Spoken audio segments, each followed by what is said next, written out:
सूरज उगने से बदलते हैं ये धरा आसमान, चलते रहने से हो जाती है हर मुश्किल आसान। चिंता को छोड़ कर आओ कर ले मन में शुभ चिंतन, हर पल को कर ले सफल सफल कह रही है ये पवन। संवार ले सुधार ले कर समस्या का समाधान, संवार ले सुधार ले कर समस्या का समाधान, कर समस्या का समाधान, कर समस्या का समाधान, कर समस्या का समाधान, कर समस्या का समाधान, कर समस्या का समाधान। नमस्कार, आदाब, सत श्री अकाल मित्रों, स्वागत है एक बार पुनः आप सभी का समाधान कार्यक्रम में। मित्रों, भारतवर्ष ने सारे विश्व को बहुत कुछ दिया है, इसीलिए भारतवर्ष को सभी माँ कहकर पुकारते हैं। चाहे आयुर्वेद की बात हो, चाहे दशमलव की बात हो, चाहे कलन गणित की बात हो, ज्यामिति की बात हो, बहुत कुछ लोगों ने यहाँ से पाया है और जो यहाँ आए हैं वो यहाँ के ही होकर रह गए हैं। एक बहुत विशेष चीज़ भारतवर्ष ने सारे विश्व को दी है और वो है परिवार का कॉन्सेप्ट।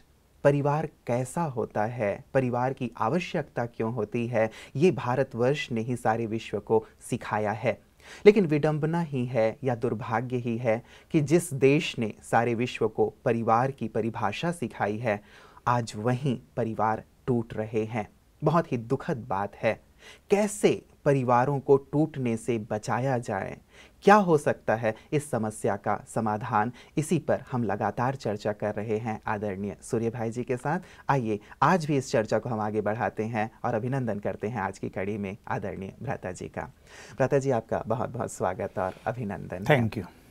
दुख होता है जब अपनी संस्कृति को देखते हैं, इतनी महानतम संस्कृति, प्राचीनतम संस्कृति जिसने सारे विश्व को ये दिया कॉन्सेप्ट, लेकिन आज हमारे ही परिवार टूट रहे हैं। कैसे बचाया जाए? टूटने के कारणों पे गौर करना पड़ेगा और जो मूल चीज़ है हर व्यक्ति को समझनी पड़ेगी। हो क्या गया है कि चलते चलते कुछ वेस्टर्न कल्चर का प्रभाव, कुछ अपनी महानताओं की जानकारी का अभाव, कुछ एजुकेशन इस तरह की बढ़ी कि उसमें अपनी कल्चर और अपनी महानताएं, अपनी जो माइथोलॉजी है उसका जरा भी ज्ञान किसी ने नहीं दिया। तो मनुष्य के अंदर स्वार्थ बढ़ता गया, ईगो बढ़ता गया, विकार बढ़ते गए, धन के प्रति लोभ बढ़ता गया। तो इस कारण ये अभी हुई तो थोड़े ही समय से, भारत में ये समस्या कोई बहुत बड़ी नहीं थी।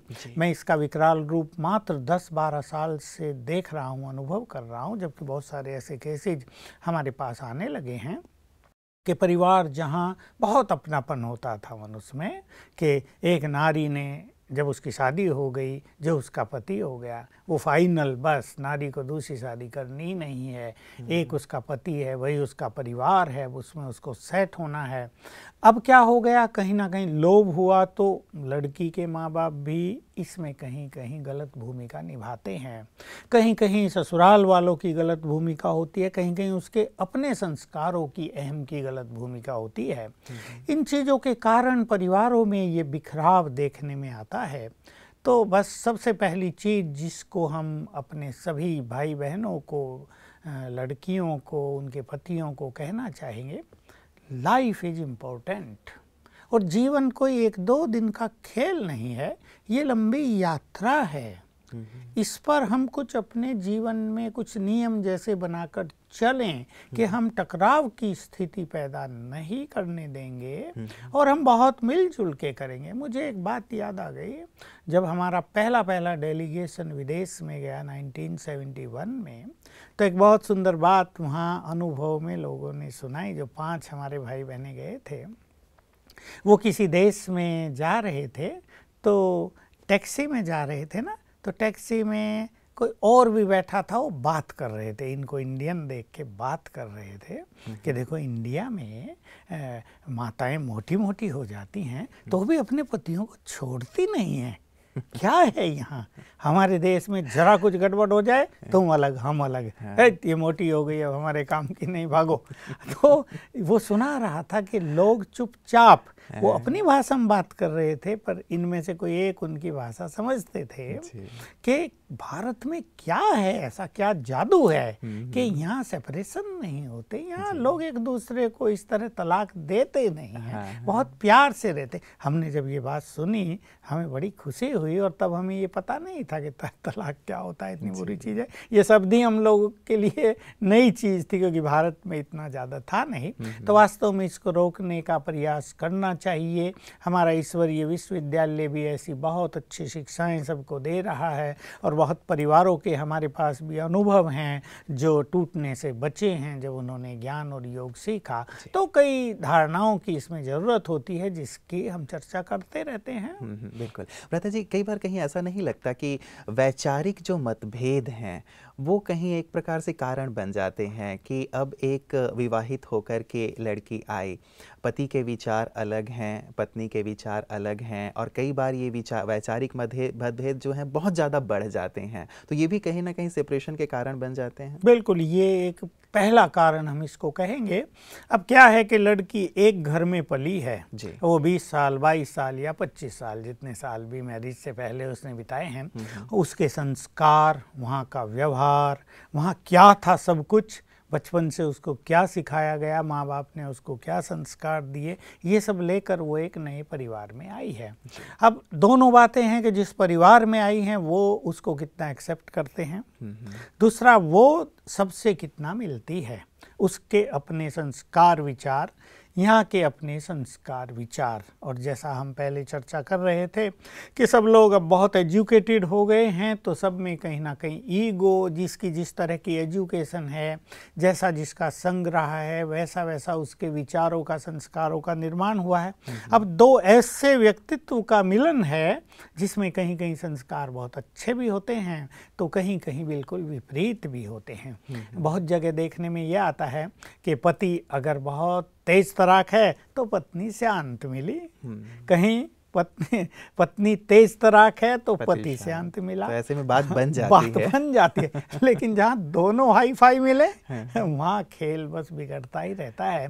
तो लड़की को पहले हम कहना चाहेंगे कि वो एक परिवार से दूसरे परिवार में जाती है, और यही प्रथा है, यही होना है। मैरिज होगी तो उसको जाना है दूसरे में। अब वो अपनी पहली चीज़ों को थोड़ा छोड़े, और जहाँ नए परिवार में वो गई है वहाँ से थोड़ा समझौता वो अवश्य करे। अभी उसकी सास कैसी है, उसकी ननद कैसी है, और उसके पति के और भाई और रिलेटिव कैसे हैं। अब एक नई लड़की जब घर में आई है तो सब उस पर ज़रा अधिकार भी रखते हैं। कोई उस पर टोंटिंग करेगा, कोई उल्टा सुल्टा बोलेगा, कोई उसके कामकाज को ध्यान से देखेगा, कहीं गलती कर दी तो कोई मौका ढूंढेगा। किसी को उसकी किसी चीज़ से ईर्ष्या भी हो सकती है, परिवारों में ये भी हो जाता है। मान लो वो दहेज बहुत ज़्यादा लाई है और उसकी पहली वाली कम लाई थी, तो कहीं ना कहीं थोड़ी सी एक वहमनस की स्थिति आ जाती है। अगर इनमें बहुत ज़्यादा एक समझदारी है, देखिए एक लड़की है बहुत दहेज लाई है, उसको बड़ा ईगो रहता है, मेरे माँ बाप ने मुझे बहुत कुछ दिया है, इनके पास कुछ नहीं है, तो उसका अहम उसके व्यवहार में झलकता है और इससे टकराव की स्थिति पैदा हो जाती है। कहीं कहीं पति इतना जेंटिल होता है कि उसको समझौता कराने में बड़ी मुश्किलात अनुभव होती है।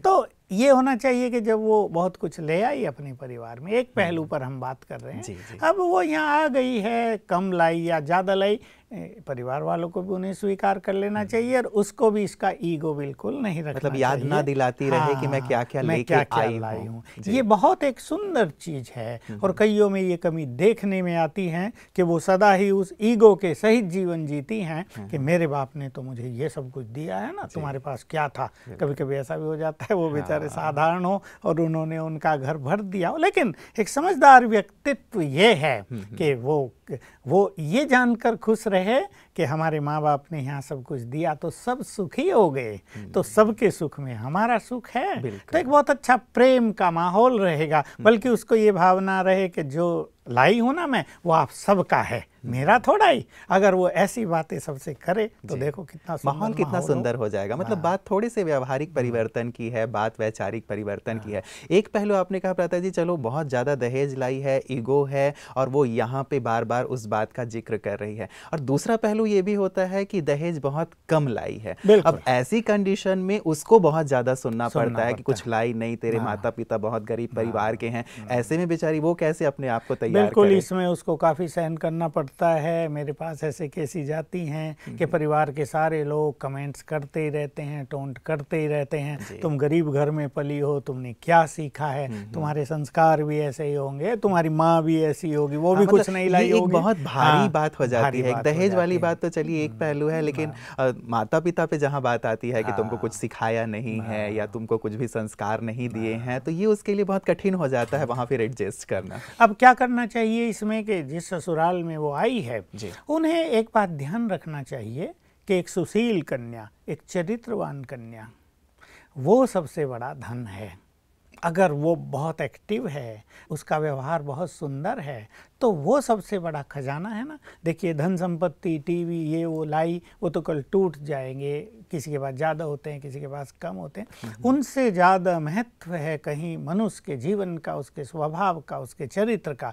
एक बहुत सुशील कन्या, एक बहुत चरित्रवान कन्या उनके घर में आई है, वो उसको बहुत बड़ा धन समझें। देखिए, इसके विपरीत कहीं कहीं ये हो जाता है कि बहुत तेज तराक आ गई, धन संपत्ति बहुत ले आई, तो लोग सोचते हैं इसकी धन संपत्ति तो बेकार हमारे लिए, इसने तो सबके नाक में दम कर दिया है। तो ये ससुराल वालों को ये बात अच्छी तरह जान लेनी चाहिए कि अब वो लड़की हमारे परिवार की एक सदस्य है। अब हम सब जैसे हैं, वो भी, उसकी पालना भी हमें वैसे ही करनी है। आगे पीछे की बातों को याद दिलाकर, कमेंट्स करके, टोंटिंग करके अपने परिवार के माहौल को निगेटिव नहीं बनाना चाहिए। इससे दूसरे का मन भी उदास होगा और उसकी एफिशिएंसी डाउन होगी।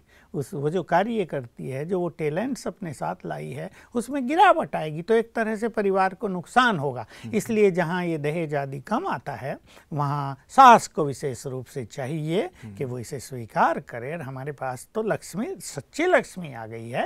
हो सकता है वो आत्मा बहुत भाग्यवान हो और उसके परिवार में आते ही वहाँ आनंद छा जाए, वहाँ धन संपदा की वृद्धि होती रहे, भाग्य सबका चमक उठे। ऐसा बहुत बार देखा जाता है।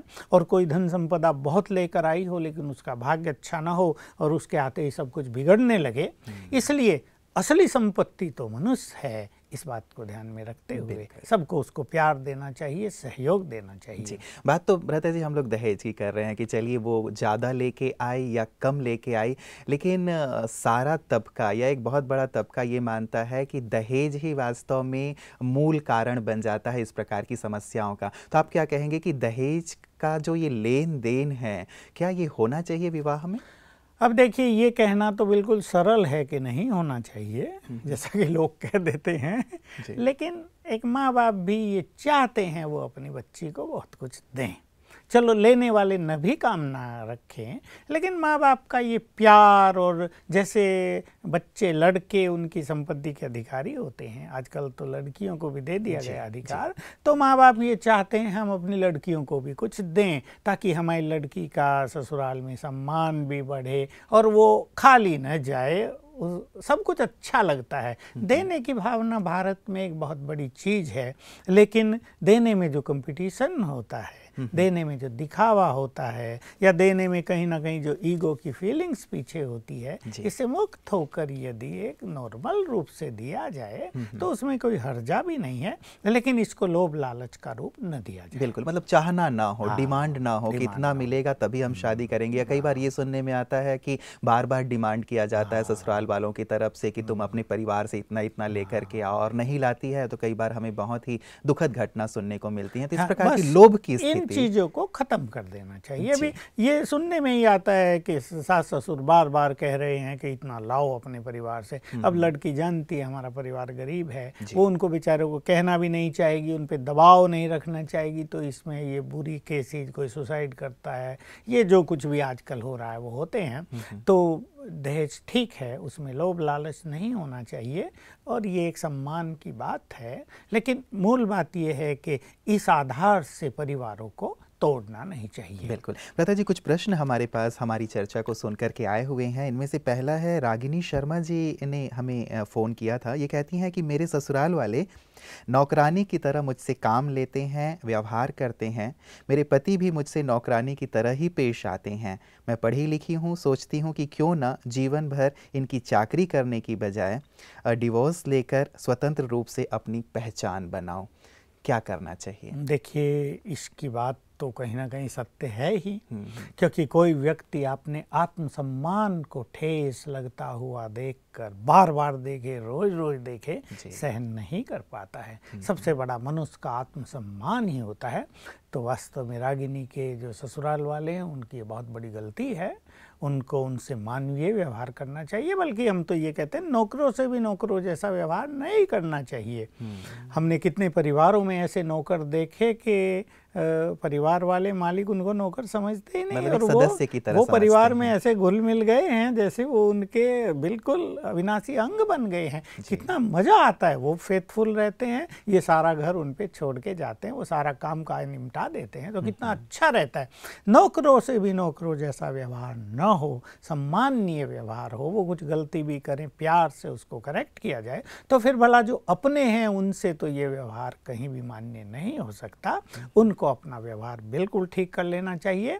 लेकिन मैं एक चीज़ कहूँगा रागिनी को कि देखिए, डाइवोर्स लेकर अलग अपनी पहचान बना लेना वो संकल्प तो ठीक है, लेकिन अकेला जीवन जीना और समाज की बहुत सारी बातें सुनना, और फिर उस अकेले जीवन में भी मनुष्य को बहुत कुछ फेस करना पड़ता है, दुनिया बहुत गंदी है, उस सब के लिए इतना सहज नहीं होता है। इसलिए मैं रागिनी को कहूँगा, स्पिरिचुअल नॉलेज लें। अगर इन्होंने नहीं ली है, ईश्वरीय विश्वविद्यालय ऐसी बहुत सारी सुंदर बातें सिखा रहा है। उसमें स्वचिंतन, अपने को परिवर्तन, अपने स्वमान को स्वयं बढ़ाना, इन सब से हम दूसरों के व्यवहार को भी परिवर्तन करने की प्रेरणा दे सकते हैं। एक बहुत अच्छा सिद्धांत स्वयं भगवान ने सिखाया है, अगर तुम अपने श्रेष्ठ स्वमान में रहेंगे तो सम्मान परछाई की तरह तुम्हारे आगे पीछे रहेगा। तो रागिनी को ये सीखना है कि वो स्पिरिचुअल नॉलेज ले, श्रेष्ठ स्वमान का अभ्यास करे और डाइवोर्स की बात को अभी कुछ छोड़े।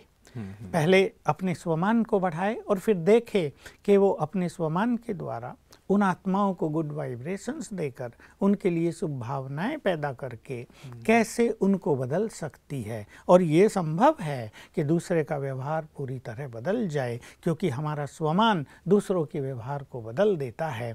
तो पहले ये करें। इनका सोचना तो ठीक है, क्योंकि ये कष्ट पा रही है, इमोशनली इन पे अटैक हो रहा है बार बार, और मनुष्य इसको टॉलरेट नहीं कर सकता कहीं। और ज़्यादा बड़ी बात ये है भ्राता जी कि पढ़ी लिखी है, तो ये सोचती हैं कि जब मैं पढ़ी लिखी हूँ तो वास्तव में अपने पैर पे खड़ी हो सकती हूँ, अपना अस्तित्व मैं खुद बना सकती हूँ। तो ये भी इनका सोचना कहीं ना कहीं नहीं, इनका सोचना बिल्कुल ठीक है, लेकिन हमें दूसरा पहलू भी सोचना है, क्योंकि जो लोग ऐसा करते हैं उनको किन किन कठिनाइयों का सामना करना पड़ता है। अब देखिए, मान लो ये अपने परिवार में जाए, वहाँ इसके भाभी और भाई होंगे, 2 होंगे, अब वो इनको कितना स्वीकार करते हैं। पहली बात, नारी में नारी के प्रति इतनी सम्मान की भावना आजकल नहीं देखी जाती है। वो कहेंगे ये कहाँ हमारे पास आ गई है, अब इसको हम संभालेंगे। तो और भी समाज में, जैसे मैंने कहा, लोगों की क्रिमिनलाइज है, गंदी दृष्टि है, किसी को भी अकेला देखते हैं और बिल्कुल कि ये अनमैरिड है या बिल्कुल अलग रहती है, तो कई गलत तत्व उनके पीछे लग जाते हैं, उनको फेस करना पड़ता है, फिर नई समस्याएं पैदा हो जाती हैं। इसलिए हम तो ये कहेंगे कि पहले वहाँ उस चीज़ को ठीक किया जाए, और जब मनुष्य बिगड़ी हुई चीज़ों को ठीक करता है तो उसके पास कई तरह के सुंदर अनुभव बढ़ते हैं, उसकी आंतरिक शक्तियों का विकास होता है बहुत ज़्यादा। एक है समस्याओं से भाग जाना जी, वो भी कहीं कहीं ठीक होता है, भाई छोड़ो इन समस्याओं से मुक्त हो जाए, लेकिन समस्याएं तो हमारे पीछे पीछे भागती है ना कहीं मनुष्य का भाग्य भी उसके पीछे पीछे चलता है। मनुष्य स्थान बदल सकता है, मनुष्य मनुष्यों से अलग हो सकता है, लेकिन भाग्य का वो क्या करेगा, वो उसके पीछे चलता है। इसलिए बेटर ये है कि ये कुछ स्पिरिचुअल नॉलेज लें, राजयोग का अभ्यास करें, अपने स्वमान को बढ़ाएं और उनको गुड वाइब्रेशंस दें रोज सवेरे। मैं उसकी विधि बता देता हूं और फिर चेंज देखें उनमें। ये काम ये 6 मास अवश्य करें। और ये जो इनका संकल्प है तलाक लेने का, इसको 1 साल के लिए पोस्टपोन करें, बाद में सोचेंगे। सवेरे उठते इनको ये सोचना है, मैं स्वमान की बात कर रहा हूँ, मैं भगवान की संतान एक महान आत्मा हूँ, पहली गुड फीलिंग। और उन सबको भी देखेंगे कि ये भी भगवान की संतान है, महान आत्माएं हैं। फिर इसके मन में जो उनके प्रति घृणा हो गई है ना, अब इसको चेंज करेंगी। ये know, they are good souls, they are my good friends, उनका व्यवहार मुझसे बहुत सॉफ्ट है, स्वीट है। सवेरे 3 मिनट इस काम में लगाएं। मैं भगवान की संतान मास्टर ऑलमाइटी हूँ, मैं एक महान आत्मा हूँ। ये सब भी भगवान की संतान बहुत अच्छे हैं। ठीक है, हमारा भले कोई अच्छे नहीं हैं। हाँ, भले अच्छे नहीं हैं, भले ही हमारा पूर्व जन्मों का कोई हिसाब किताब रहा लेकिन होगा, सोचेंगे कि अच्छे सोचेंगे हैं। कि भगवान के सभी बच्चे अच्छे होते हैं, उनकी भी कोई प्रॉब्लम होगी, हो सकता है उनको भी कहीं ऐसा व्यवहार मिलता हो तो वो हमसे ऐसा व्यवहार करते हैं। इस फॉर्मूला को यूज करके थोड़ा इफेक्ट देखें और मुझे पूर्ण विश्वास है कि उनका व्यवहार बदलेगा। वो इनको बहुत प्यार और सम्मान की दृष्टि से देखेंगे। लेकिन मैं ऐसे परिवारों को भी कहूँगा कि अपने परिवार में जो भी बहू है, बेटी हैं, सबसे प्रेम और सम्मान से व्यवहार करें। मनुष्य एक बहुत इमोशनल प्राणी भी है, उसकी भावनाओं को इस तरह ठेस पहुंचाना मैं तो कहूँगा एक सूक्ष्म पाप ये होता है, जिसका फल रिटर्न में उन्हीं के पास पहुँच जाता है। क्योंकि हम एक सिद्धांत और लोगों को सुनाते हैं, सुनाना चाहते हैं कि जैसा व्यवहार हम दूसरों से करते हैं वैसा ही व्यवहार हमें भी कहीं ना कहीं से प्राप्त अवश्य होता है। ये एक इटर्नल लॉ है इस सृष्टि का। इसलिए वो जब अपनी बहू से ऐसा गलत व्यवहार कर रहे हैं तो उन्हें भी कहीं ना कहीं ऐसा व्यवहार मिलेगा। वो सोच लें हमसे कोई ऐसा व्यवहार करे, उनकी भी तो बेटी किसी दूसरे उनकी घर भी में जाएगी, उसको फिर वैसा व्यवहार मिलेगा। तो इन बातों को यही समाप्त कर देना चाहिए। हम दूसरों से स्वीट, सॉफ्ट, बड़े रेस्पेक्टफुल्ली रहें तो हमसे भी लोग वैसे ही रहेंगे। तो भ्राता जी, एक बात तो ये हुई कि रागिनी जी राजयोग का अभ्यास करें, राजयोग सीख लें, सुबह ये प्रैक्टिस जो आपने बताई है वो करें। क्या सारे दिन भी कोई प्रैक्टिस इन्हें करनी चाहिए? हाँ, अगर ये थोड़ा सा भी स्पिरिचुअल नॉलेज लें जैसे मैंने कहा तो एक बहुत अच्छी प्रैक्टिस मदद करती है ऐसी सिचुएशंस को समाप्त करने में। बात फेस करने की नहीं, हम इस सिचुएशन को बदलना चाहते हैं तो सभी को इस नज़र से देखें, वो आत्माएं हैं। ये जो बॉडी कॉन्शियसनेस है, मैं बड़ा हूँ, ये छोटा है, ये ऐसा है, वो ऐसा है, इससे ऊपर उठकर all are souls, children of one supreme soul. ये बहुत अच्छी फीलिंग, ये 2-3 बार ही कर ले दिन में, कभी बैठकर शांत में बैठे। क्या होता है ऐसे में मनुष्य के साथ कि जो उससे व्यवहार हो रहा है वो उससे बुरी तरह से इतनी अफेक्टेड है कि और कुछ वो सोचती नहीं है जी। वो छा जाता है उसके मानस पटल पर। अब उसे क्या करना है, मान लो सवेरे वो उठी और शांत में बैठे, 5-7 मिनट अपने को दे कि मेरा जीवन कितना सुंदर है, मुझे इस एक चीज़ के कारण अपने इस ब्यूटीफुल लाइफ को कड़वाहट से नहीं भरना है। ठीक है, उनका व्यवहार अगर गलत है, वो अगर गलत हैं तो वही गलती मुझे नहीं करनी है। मैं तो भगवान की संतान हूँ, मैं तो महान हूँ, मैं इन सब को बदलूँगी और मैं भी उनके इस व्यवहार को इस तरह से रिसीव नहीं करूँगी। कभी कभी क्या होता है, जब मनुष्य का एटीट्यूड ऐसा हो जाता है ना कि ये मेरे से ऐसा व्यवहार कर रहे हैं नौकरों की तरह, तो अगर वो कभी प्यार से भी कह रहे होंगे तो लगेगा गड़बड़ है, कहीं ना कहीं चापलूसी कर रहे हैं, देखा।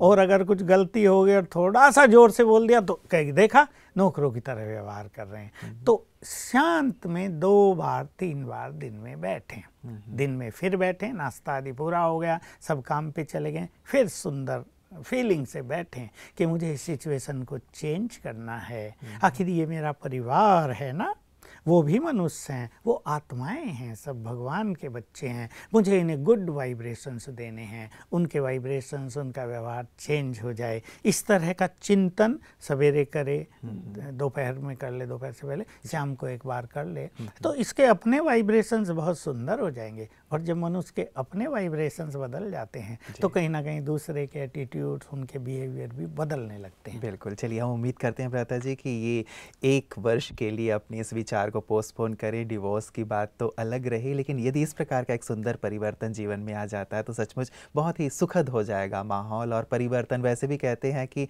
सामने वाले को छोड़ने की बजाय, परिस्थितियों से भागने की बजाय उनका सामना करके उसको बदल देना, ये कहीं ज़्यादा एक वीरता की बात मानी जाती है।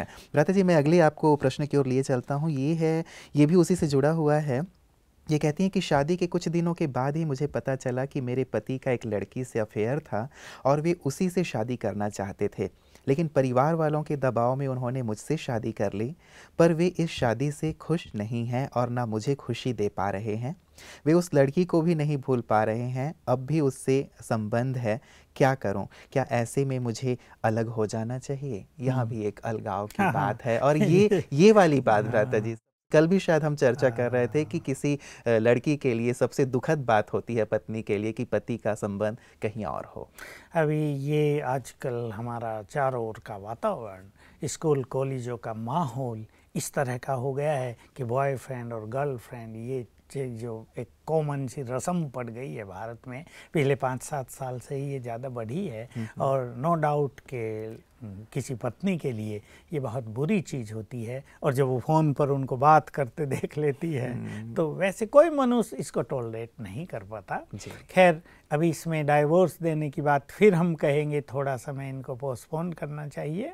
और हो सके तो ये बात अपनी सास से वो कहे, उनको कन्विंस करे कि देखो भाई, अब ये पूरा हो चुका है, अब तुम्हारी मैरिज हो गई है, जिस तरह भी हो, या ये अपने माँ बाप से बात करे, अकेले इसको भी ये निर्णय नहीं लेना चाहिए, ये अपने परिवार वालों की सहमति से ये निर्णय ले और अपनी सास को भी कहे कि वो उनको समझाए अवश्य, ताकि ये जो एक बहुत बड़ी दुविधा इनके सामने, नो डाउट ये बहुत बड़ी दुविधा है, इससे घर में अशांति होती है और एक नारी के मन में तो न जाने क्या क्या उठता रहता है। बिल्कुल, वो कितने सारे सपने लेकर के आती है, उसको जीवन से वैराग हो जाता है और लोग इसमें जीवन लीला को समाप्त करने पर भी उतारू हो जाते हैं।